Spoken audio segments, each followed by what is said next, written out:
There is more than one way to lose your life to a killer.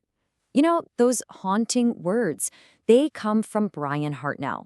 He's a survivor of one of the absolute most infamous true crime mysteries in American history. And honestly, it's a quote that perfectly sets the tone for what we're going to look at today.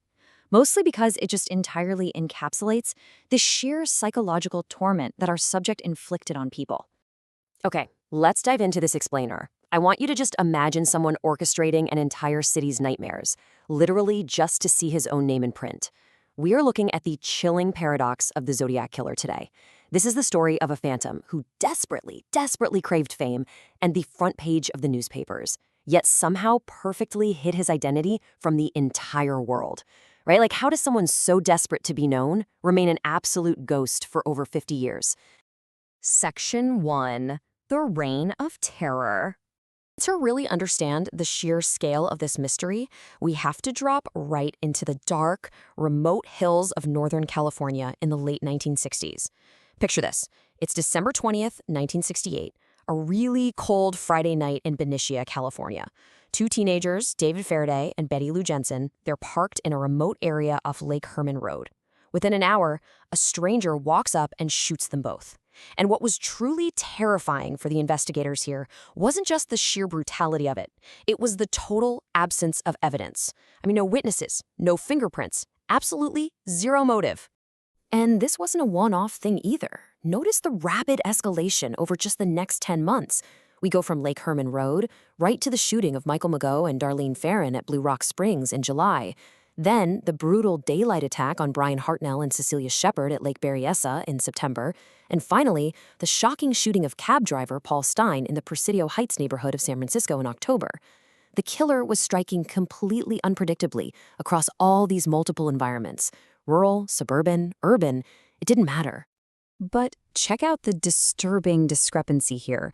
Law enforcement could only officially confirm 5 murders and 2 survivors. But the killer?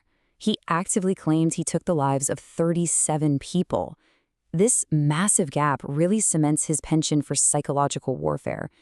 Was he simply lying to exaggerate his terror? Or, are there dozens of victims scattered across California that we just never found? Section 2. Ciphers, Letters, and Taunts. So that unanswered question leads us right into the next, highly publicized phase of his crimes. Because the Zodiac didn't just want to kill. He wanted to play a deeply twisted game with the public. Everything changed on August 1st, 1969. 3 major Bay Area newspapers, the San Francisco Chronicle, Examiner, and Vallejo Times-Herald, they all received letters. Inside was a 3-part, 48-character cryptogram. The killer issued a really chilling warning to the editors. Publish the cipher on your front pages, or I'm going to go on a weekend killing spree. This was the exact moment he announced himself and his demands to the world. And when the code was actually broken by a local couple, Donald and Betty Hardin, the decrypted message was just pure nightmare fuel. It began simply, "I like killing people because it is so much fun." He claimed he was collecting souls to be his slaves in the afterlife, and he signed this horrifying manifesto with his infamous moniker and that chilling crosshair symbol. Then, to prove it was really him, the Zodiac pulled what was probably his most terrifying media stunt yet. So after murdering cab driver Paul Stein in San Francisco, police mistakenly believed they were looking for a black suspect, which actually allowed the real killer to walk right past 2 officers. No way, right? To prove he actually committed the crime, the Zodiac mailed a piece of Stein's blood-stained shirt directly to the Chronicle.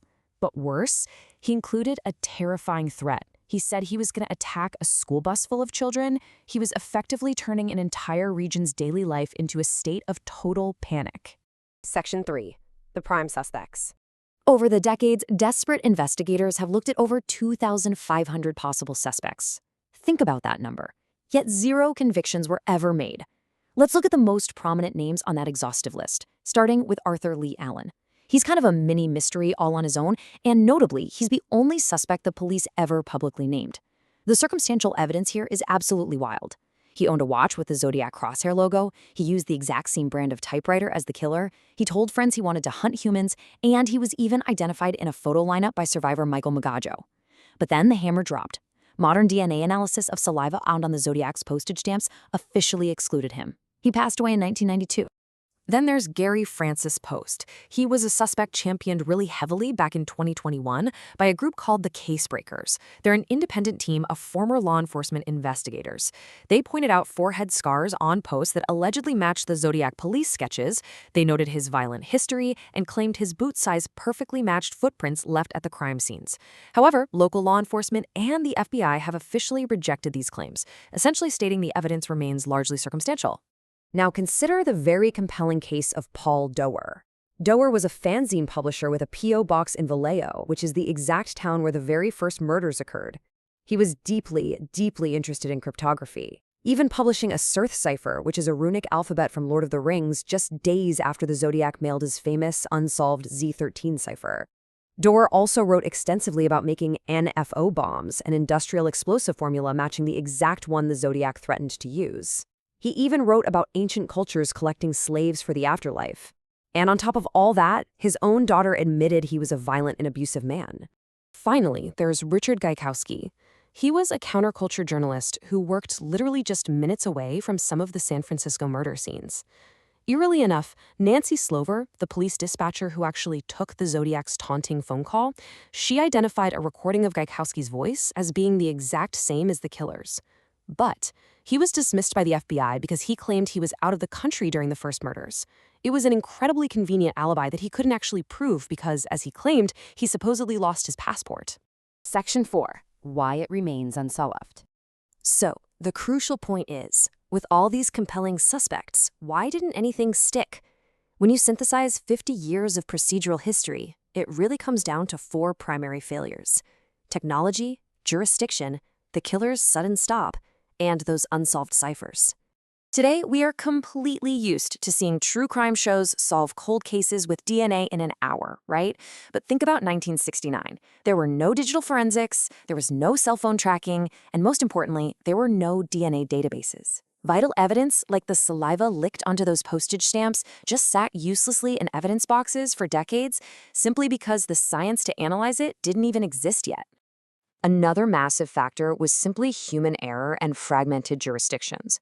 The killer constantly crossed county lines. He struck in Benicia, Vallejo, Lake Berryessa, and San Francisco. Each individual department had its own proud investigators, and communication between these agencies was incredibly poor. Evidence wasn't shared efficiently at all, which basically allowed the Zodiac to slip right through the wide cracks of a really disjointed system. Section 5. The Enduring Mystery. In 1974, the taunts inexplicably ended. Just like that, total silence. And as investigators often note, serial killers who simply stop are infinitely harder to catch than those who continue making mistakes. Did he die? Was he imprisoned for another completely unrelated crime? Or did he just decide his dark game was over? Honestly, nobody knows. Decades passed. Then, in December 2020, a massive breakthrough made global headlines. A team of amateur codebreakers finally cracked his second 340-character cipher after 50 long years. But, in a cruel twist of irony, it contained absolutely no answers. No name. Just more psychological torture, bragging to the police that he wasn't afraid of the gas chamber. Which leaves us with a very sobering, stark reality. Despite thousands of suspects, major Hollywood movies, endless books, and armies of internet sleuths, an official 2021 FBI statement confirmed that the Zodiac Killer case remains officially unsolved and completely open in their databases. As of late 2024, the world remembers him for sure, but nobody knows his name.